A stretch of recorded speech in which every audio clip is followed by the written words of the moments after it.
got blue boots? I bought them just for this occasion. When I tell, Hold it closer. okay, when I tell stories to 3rd and 4th graders, I like to tell stories where the girls are the heroes. Yeah. They're not waiting for some white knight to come and rescue them. This is a story that I heard from the folk tellers in Asheville, North Carolina. How many of you are superstitious? Do you ever knock on wood? Well, that's because in ancient days in England, the woods were so dense that when you went into the woods, it was very easy to get lost. So you went up to the tree and knocked on wood to let the spirits of the tree know that you were there. Once, there was a cruel king who ran around the countryside and captured the young women. And after he had his evil way with them, he would kill them. Well, of course, all the parents sent their daughters away, but there was one crone, a grandmother, who kept her granddaughter safe hidden in her cottage while she did spinning and weaving and took it each week to the village to exchange for food. One day, she became very ill. The second day was worse. And by the 3rd day, it was obvious that she was not going to be able to go into town. So she called her granddaughter to her and said, if we're to eat this week, you will have to go into town. Then she gave her some words of advice.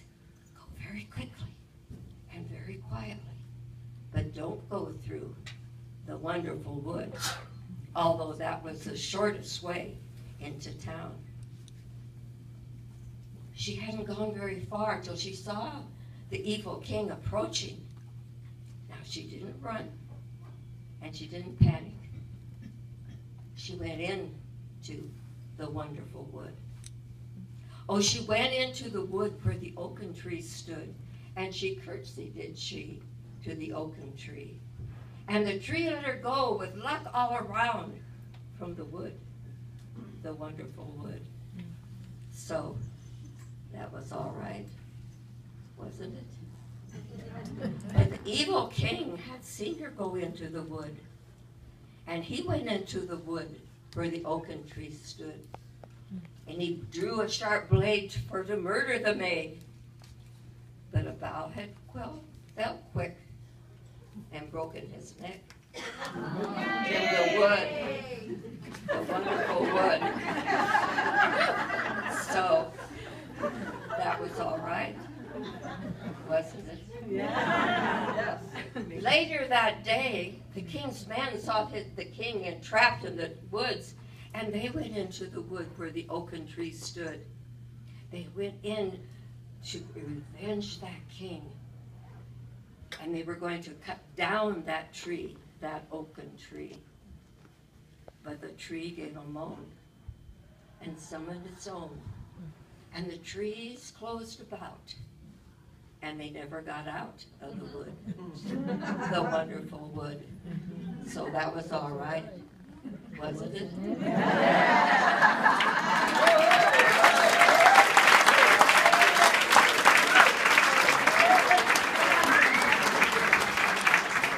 I have one more short story that's going to be that you need now coming up to Halloween.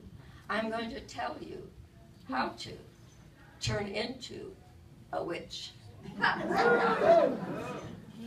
First of all, you just need be a little jealous, a little envious of someone, and think if you had you could do it better than they do. Well, I could play the drums like Marta, or I could play the guitar like Lori. But I don't just have that kind of time or energy. You know, even when your child comes home with his report card, you say, how come you can't make good grades like my sister's son makes good grades? You're just lazy, and you're not trying. You even turn to your sweetheart and say, how come you can't play the banjo, bake bread, and bake big butts like some men I know? Well, pretty soon, your eyes turn green. And you know these little round dots in your eyes, those little pupils, they turn into slits. And you start seeing better at night than you do in the day because you're always having evil thoughts. And you get all picky with people. Anything they want you to do, you say, no, no, no. And if you do say, you'll do it. You start backing out of things, and you know, when you start backing out of things, you get a hump in your back. Your nails start to grow long. Your hair gets all crinkly. And you keep thinking evil thoughts. And then you go into a room and you say, and you're a witch.